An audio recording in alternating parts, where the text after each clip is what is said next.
to the NXT Podcast, your home for weekly NXT reviews and insight. The beautiful part of NXT is that when one dream ends, another dream begins. Find all of your NXT news, recaps, and analysis right here. So with that being said, we only have one question for you. Are you ready?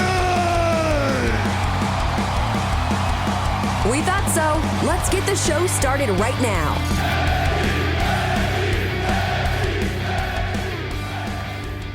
Hey guys, this is Jay. This is your NXT review for Tuesday, March 25th, 2025. Just checking in with you guys, see what you thought of it, and give you my thoughts, and just kind of, doing my weekly thing. Hope you guys are out there. Please let me know if you're listening. I don't really have a lot of feedback, so either you really like it and you just don't have anything bad to say, or you really don't, and I'm just not hearing from you, or you're just not listening. So anyway, let me know what you think. I really want to know. Matt says we get a bunch of people listening. Really excited about that, but I want to hear from you.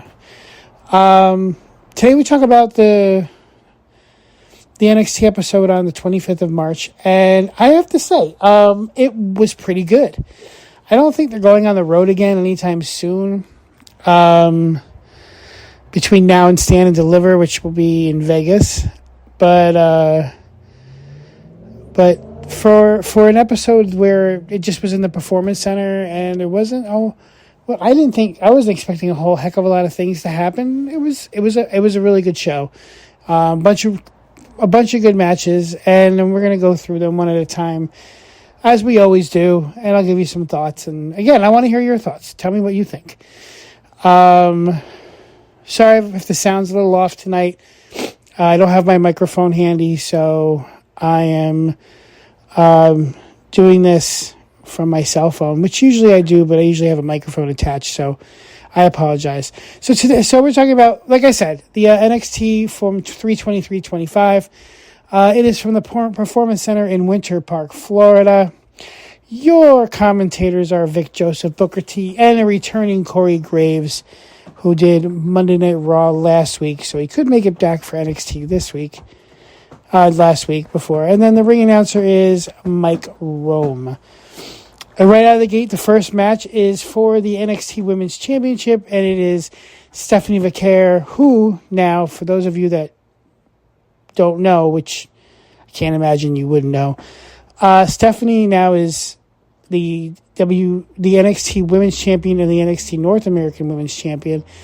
And tonight she had to defend both titles, the NXT Women's Championship against Jada Parker and the North American Women's Championship against Fallon Henley. And last week I had said that I believe in order to kind of relieve her from having both titles, that they would probably have Fallon Henley win the North American title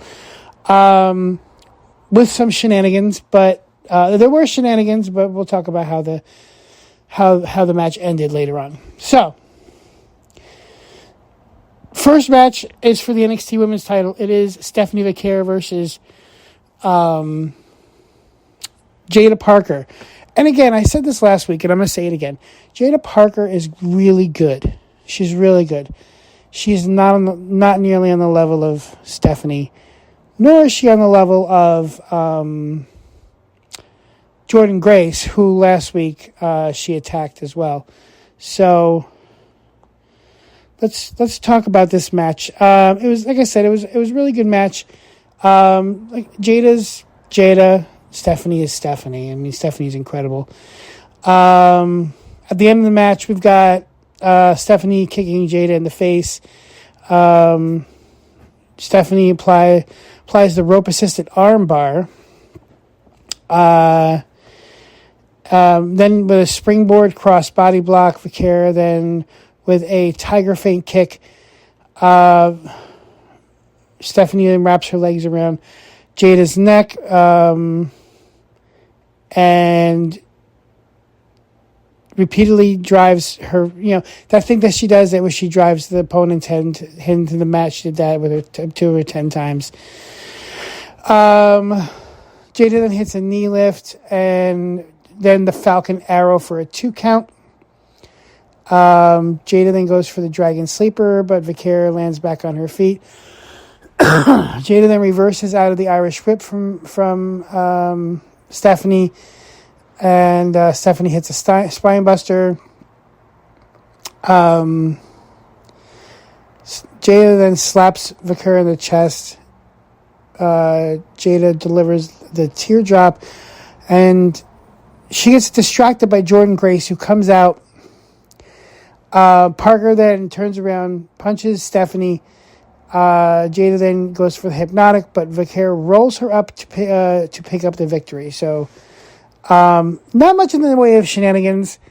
Jordynne Grace did come out and distracted Jada, but didn't actually get involved physically in the match, which you would expect. And after the match, then Jada gets into a brawl with Jordynne Grace, and then Fallon Henley comes out and attacks Stephanie from behind. Fatal Influence gangs up on Stephanie, and JC Jane hits her with 3 running senton bombs. So that could or could not come into play later on. We did find out after the match that Stephanie went to medical, had some issues with her midsection, but the doctor didn't say she couldn't wrestle, so she was planning on still defending the North American Women's title later on. Then we've got Trick, Javon Evans comes in. He doesn't want to hear anything from Javon Evans. Javon didn't appreciate how Trick tossed him aside last week, and Trick says that Javon still doesn't get it. Because they're from the Carolinas doesn't mean that they're brothers. Trick has been kind of it's a PG show, so I guess I can't say it. He's been mean to Javon. It's almost like he's heel turning without a heel turn. I've heard other people say that maybe Trick is the leader of the Dark State, which will come about at some point. I don't know if that's true or not. To be honest, I don't really know if they need that. If either of them need it, to be honest. But we'll see how that plays out. Anyway, Trick's sole focus has been on Stand and Deliver and Oba Femi. If Trick has been so focused on Oba for the last 4 months, why did it take Javon 1 week to drop him? Javon says that Trick can continue to doubt him, but he's going to shock him. Trick knows that Javon has potential, but it's one thing to have potential, another thing to have the title, and everybody can't hold that title up in the air. Javon thought him and Trick were cool, but the NXT Championship has made Trick turn to somebody else, and of course I agree with that. Trick says that it's a championship thing, and Javon won't understand, and then Javon says that he will understand by the end of the night. For those of you that don't know, it was Javon Evans against Lexus King for the Heritage Cup Championship, so we'll talk about that. CM Punk is going to be the very first guest on Stephanie's Places, which is on ESPN Plus, Disney Plus, and Hulu. And I just reminded myself that it's on, so actually, as soon as I'm done with this, I'm going to watch it. Because the CM Punk, from what the preview seems, CM Punk talks a lot about. The one part he talks about was the process of coming back to the WWE, which I find fascinating. So we'll look at that. I'm going to watch that later. Lash Legend tells Ava that she's not happy that Gigi Dolan and Tatum Paxley are getting a shot at the TNA Knockouts Tag Team titles when it should be the Meta Girls. Gigi says that maybe Ava is getting tired of giving the Meta Girls title opportunities. Tatum says that they're going to bring back the TNA Knockouts title to NXT, and Jakara Jackson blames Dolan and Paxley for stealing their tag team opportunity. Tensions continue to rise, and there's bound to be a match between both teams, I'm sure. Then there's an interview with Ricky Saints. It's one of those empty arena interviews. So I'm guessing it happened, before the show.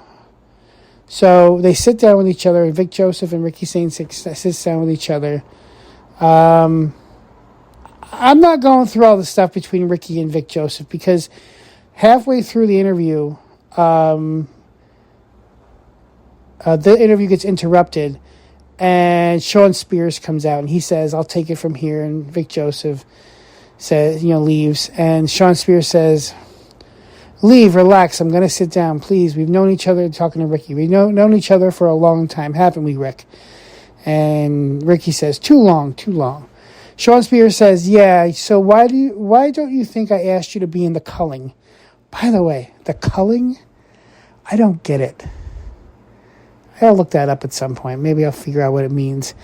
But so Sean says, "Why didn't I ask you to be in the culling?" And Sean says, "Because you knew I would tell you no." And then Sean Spears says, "That's what I thought. No, remember the conversation we had in Philly, the one not too long ago, actually. How many times, Ricky, did I have to tell you to talk to you off a metaphorical ledge?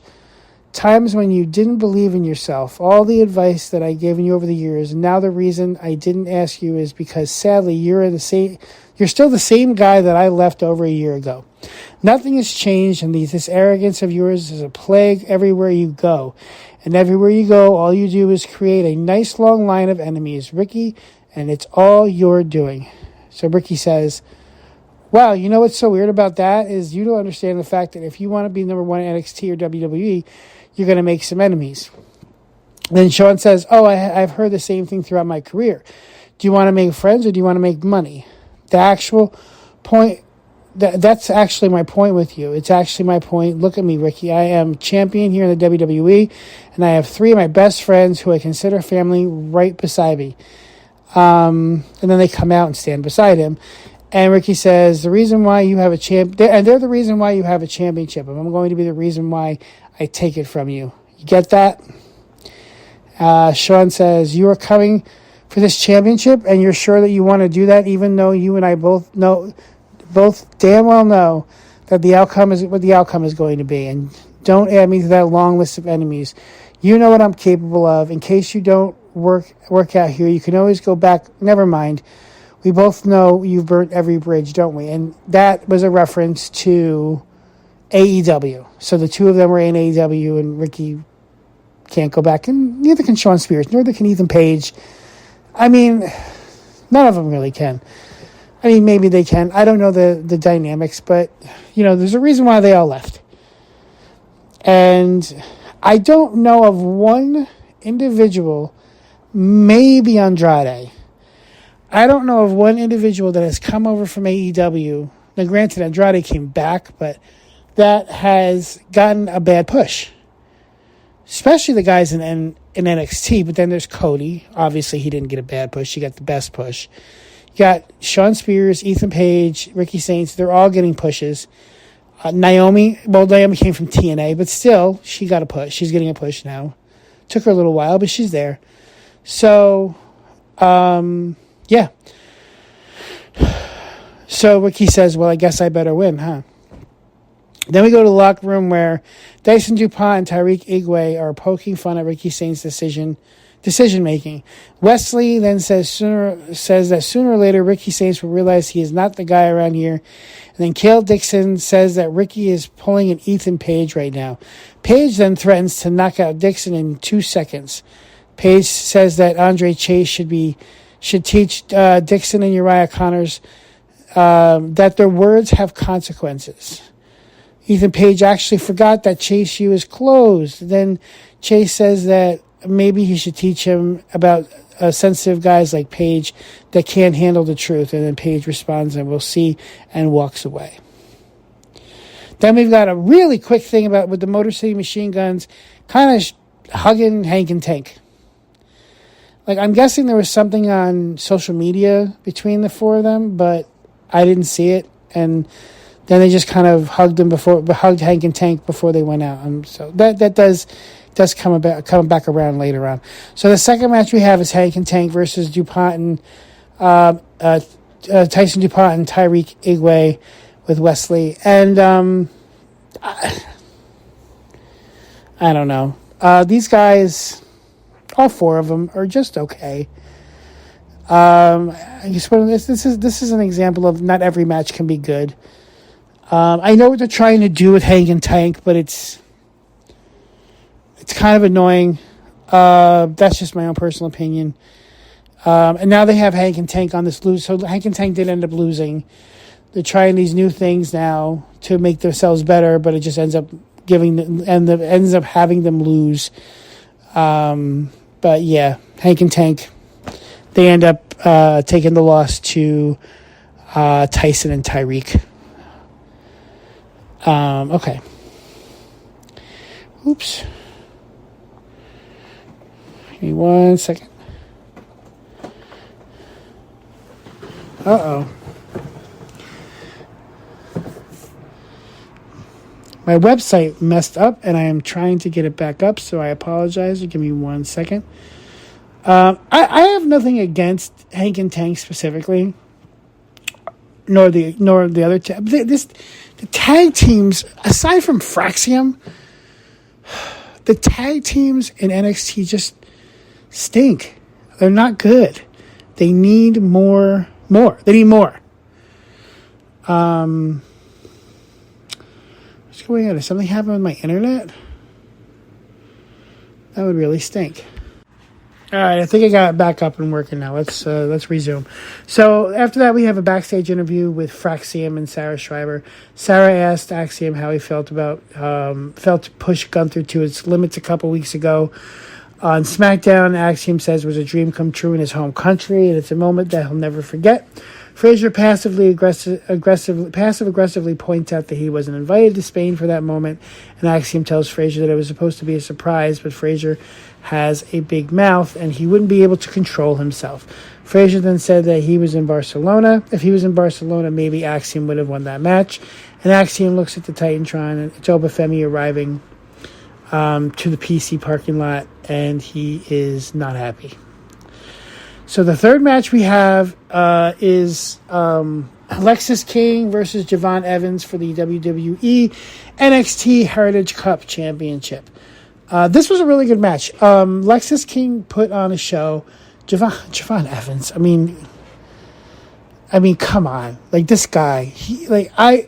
I will. If somebody said you can only watch two people on NXT for the rest of your life, who would it be? It would be Stephanie Vaquer, and it would be Javon Evans. Javon Evans is so good. He's so good at the things that he does. He's fluid, still tiny, but like skinny, but he just, the things that he does, it's like a video game. It's like watching someone play a video game. At the end of the match, though, they're going back and forth, and Obafemi comes out while Javon Evans is on the floor by the entranceway. The referee gets distracted by Alexis King, and Oba picks up Javon Evans and delivers a fall from grace powerbomb on the apron. And hey, did you know that the apron is the hardest part of the ring? Did you know that? Did you also know that Braun Breaker runs the ropes 23 miles an hour? Did you know that too? They say the same things over and over again.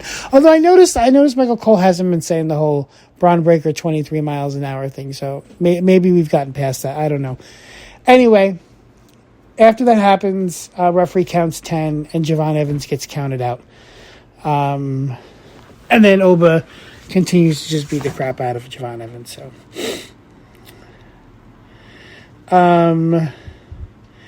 and then as Javon and Oba are in the ring, Dark State comes out.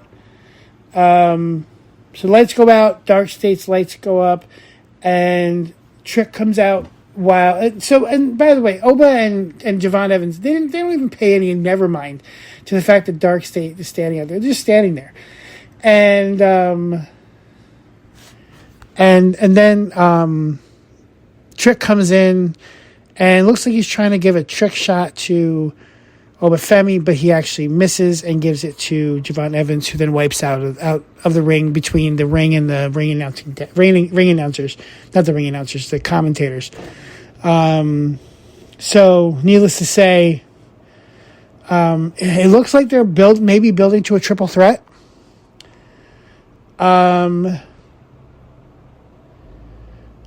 Okay, so if I was to guess, if I was not to guess, if I was to say this is what I would like to happen, And I'm saying this knowing that the men's division in NXT is not nearly as stacked as the women's division, okay? But we do have 4 new guys coming in, so anyway, I'm sorry. Let me go back.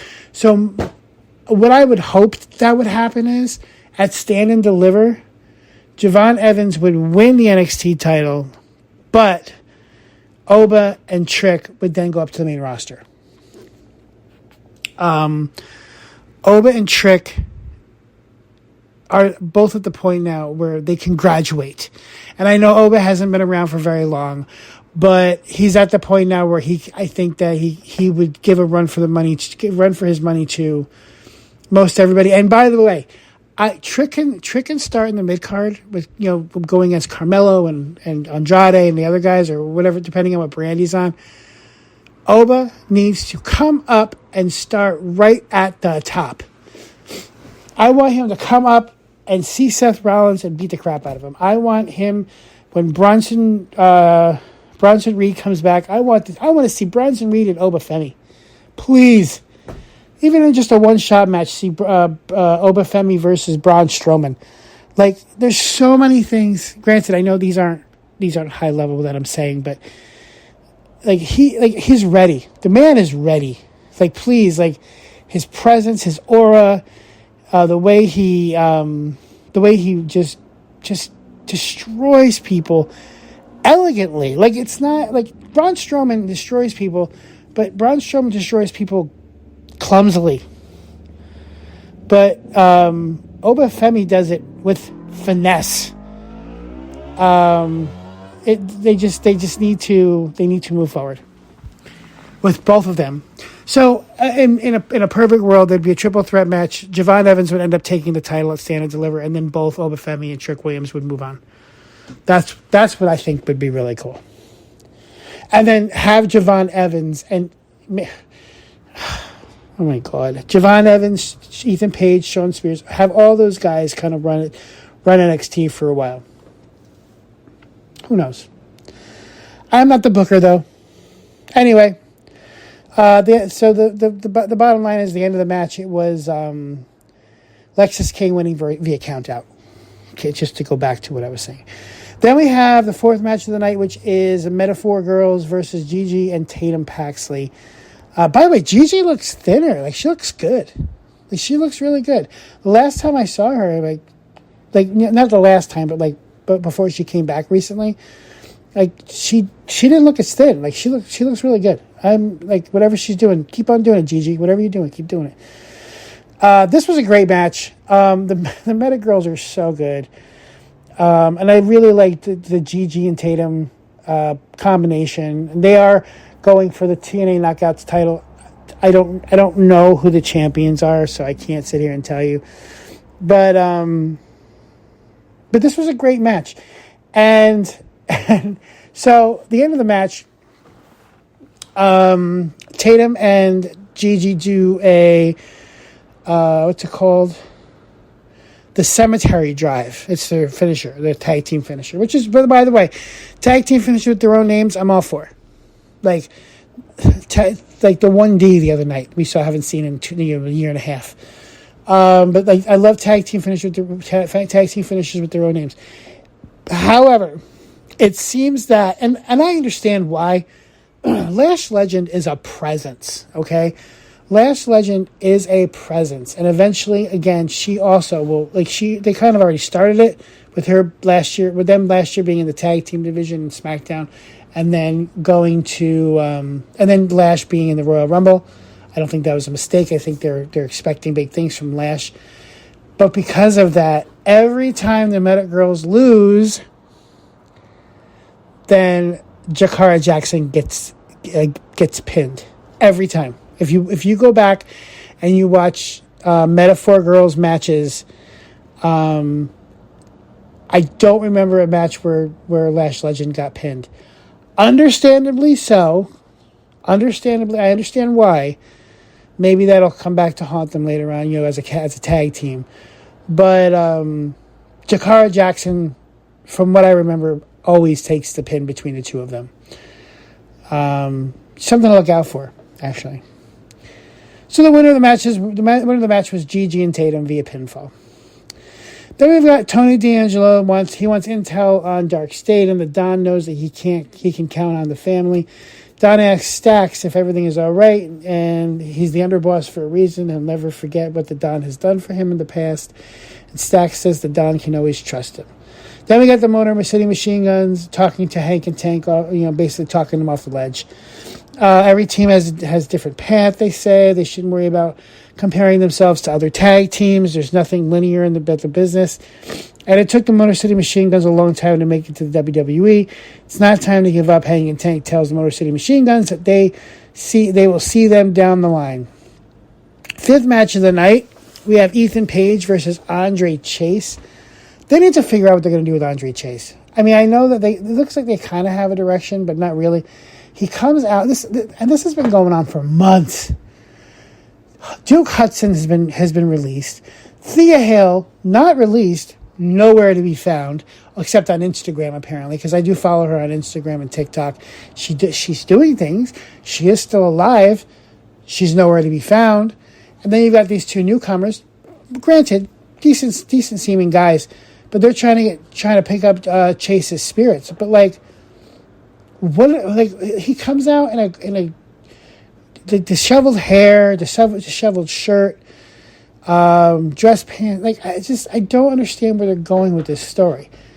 And unfortunately, not from my interpretation, not many people are interested in the story, but they're taking a long, if somebody is if people are not as interested in the storyline as another one, that should move faster. You know what I mean? That should be the story that moves. Whereas stories like the Bloodline saga, that could take a long time because it was extremely interesting and everybody was interested in it. The whole Cody and the Rock thing from last year, the Cody and the John Cena stuff from this year, that can take some time to develop. Please let us know where Andre Chase is going on, or he's Chase U seems to be gone. What's the next step? Where's Thea Hale? Let's go. Anyway. At the end of the match, so this is basically, at the end of the match, Ethan Page beats Andre Chase. So, and Ethan Page is another guy. He's so good. He's so good. Dark State are not fazed by Tony D'Angelo. They want to remind everybody that no one is safe. Trick Williams is tired of this is all vignettes that backstage. Trick Williams is tired of talking about John Von Evans. He was collateral damage and is a distraction. Trick wants to remind everybody that he's the man around here, and Trick is calling out Oba Femi next week. Trick says that what's going on the dark side is none of his business. Fascinating.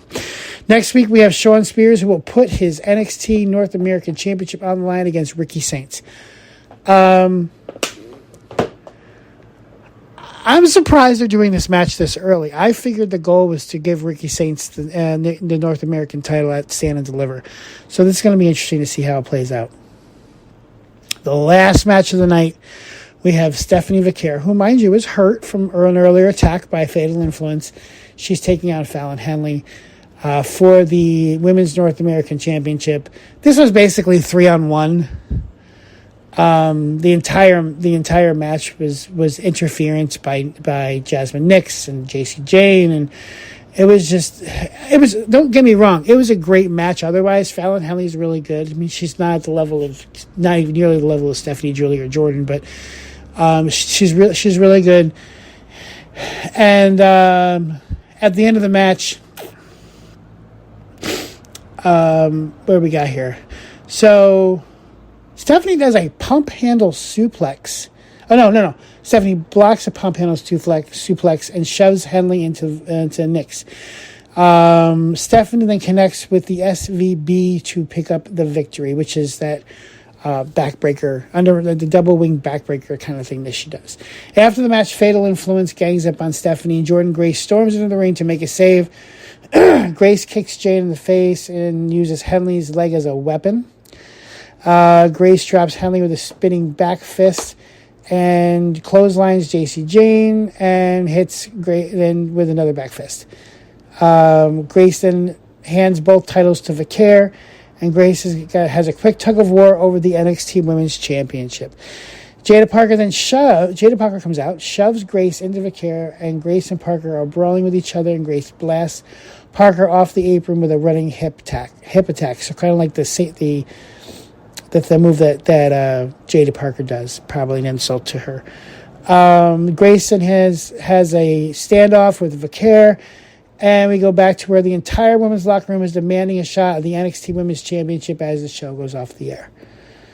So that was the show. It was, like I said, it was for a show that was just a regular show in the middle of Stand and Deliver season. They call it Stand and Deliver season, but it's WrestleMania season. Stand and Deliver just happens to be during the season. That's the big NXT show, and during WrestleMania weekend. But that being said, it was a really good show. Solid show. Stephanie wins twice, which, of course, is awesome. It moved some stories forward, especially Ricky Saint's stories, and Javon and Trick and Oba moved a little bit forward, and, of course, Stephanie. Although, we need to figure out what I find it odd because we're less than 3 weeks away. 3 weeks? Sorry. Yeah, we're about 3 weeks away from Stand and Deliver. There's no matches. There's no matches planned yet. Like, what's going on? Let's figure it out. We got to figure this out because at some point we got to have a card together. It's already bad enough that Stand and Deliver has to happen at 1 o'clock in the afternoon Eastern Standard Time or Savings Time. I never got it right. Anyway, so they better make it good because we're already... So WrestleMania weekend, we're talking about Friday SmackDown, Hall of Fame. We're talking about Stand and Deliver. We're talking on Saturday, Stand and Deliver. WrestleMania Saturday. We're talking about the Slammies on Sunday. We're talking about WrestleMania Sunday. We're talking about now apparently there's some roast thing on Sunday after WrestleMania. Then we're talking Monday Night Raw. I mean, there's like Stand and Deliver is going to get lost. Could get lost in all that, and it shouldn't be. So come up with a plan. Figure out what they're doing. We need to move forward because right now we're not. And I know that the storylines are slowly moving, but there's not figure it out. We need to figure it out. And by the way, Shawn Michaels, great job. He does a great job. I have all the faith in the world in him. But I'm getting anxious. Anyway, that's all I got for today. Hope everybody's doing well.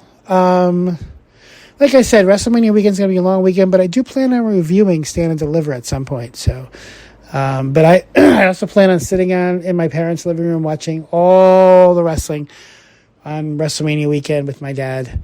And yes, I try to get him in at least once an episode because I know he's listening. He tells me. All right. Thanks a lot, guys. Talk to you soon.